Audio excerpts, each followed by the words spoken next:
മിശിഹായിൽ പ്രിയമുള്ള സഹോദരി സഹോദരന്മാരെ, പ്രിയമക്കളെ, ഈ പ്രഭാതത്തിൽ അപ്പസ്തോല പ്രവർത്തനം 2:47, acts of the apostles chapter 2 verse 47, അവർ ദൈവത്തെ സ്തുതിക്കുകയും എല്ലാ മനുഷ്യരുടെയും സംപ്രീതിക്ക് പാത്രമാവുകയും ചെയ്തു. രക്ഷ പ്രാപിക്കുന്നവരെ കർത്താവരുടെ ഗണത്തിൽ പ്രതിദിനം ചേർത്തുകൊണ്ടിരുന്നു. രക്ഷിക്കപ്പെട്ടിരിക്കുന്ന ബോധ്യം ആശ്വാസപ്രദമാണ്. ഈശോയിലൂടെ ഈ അനുഭവം ലഭിക്കുമെന്നാണ് ക്രൈസ്തവ വിശ്വാസം. നമുക്ക് രക്ഷ കിട്ടേണ്ടത് എവിടെ നിന്നാണ്?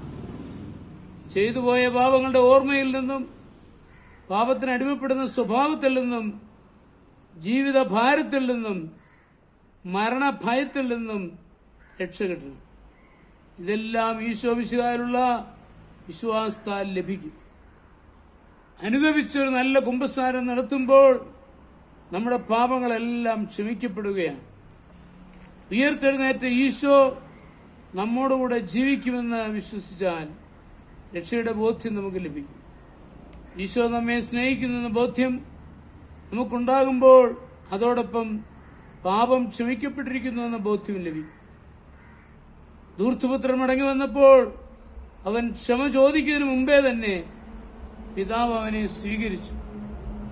അധിക സംഭാഷണമൊന്നും കൂടാതെ തന്നെ തെറ്റുകളെ പറ്റിയുള്ള ഓർമ്മയിൽ നിന്നും അവൻ രക്ഷപ്പെട്ടു. പിതാവിന്റെ സ്നേഹമുള്ള ഇടപെടലാണ് അതിന് നിദാനം. നമ്മുടെ പാപങ്ങളെ ക്ഷമിച്ചതിനാലാണ് ഈശോ തന്റെ സാന്നിധ്യം നമുക്ക് തരുന്നത്. സ്നേഹിക്കുന്ന ഈശോ നമ്മെ അറിയുന്നെന്ന ബോധ്യമാണ് പാപങ്ങളുടെ ഓർമ്മ ഇല്ലാതാക്കുന്നത്. പാപം ചെയ്യാതിരിക്കാനുള്ള ശക്തിയും ഈ വിശ്വാസം മൂലം നമുക്ക് ലഭിക്കും. ഈശോ കൂടെയുണ്ട്, താൻ കാണുകയും കേൾക്കുകയും ചെയ്യുന്നുവെന്ന് വിശ്വസിക്കുന്ന ഒരാൾ പാപപ്രവൃത്തിക്ക് മുതിരുകയില്ല.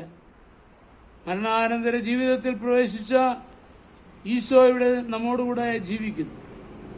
അപ്പോൾ നാം ഈശോയോട് സ്നേഹബന്ധത്തിൽ ജീവിച്ചാൽ ആ സ്നേഹബന്ധം നിത്യതയിലും തുടർന്നുണ്ടായിരിക്കും എന്ന് നിശ്ചയമായി നമുക്ക് പ്രത്യാശിക്കാം. മരണസമയം നാം ഭൗതിക ശരീരം വിട്ട് ആത്മീയ ശരീരത്തിൽ ജീവിതം ആരംഭിക്കുമ്പോൾ ഈശോയുടെ സാന്നിധ്യവും നമുക്ക് വ്യക്തമായി ലഭിക്കും. ഇന്ന് കണ്ണാടിയിൽ കാണുന്ന ഈശോയെ അന്ന് തടസ്സം കൂടാതെ വ്യക്തമായി കാണും. ഈ ഭാഗ്യാവസ്ഥയിലേക്ക് പ്രവേശിക്കുന്ന വാതിലാണ് മരണം. ലോകത്തിൽ ഈശോയുടെ സാന്നിധ്യം വിശ്വസിക്കുന്നവർക്ക് രക്ഷയുടെ ബോധ്യം ലഭിക്കും.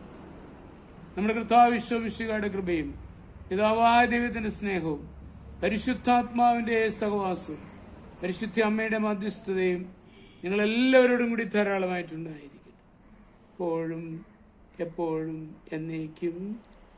ആമേൻ.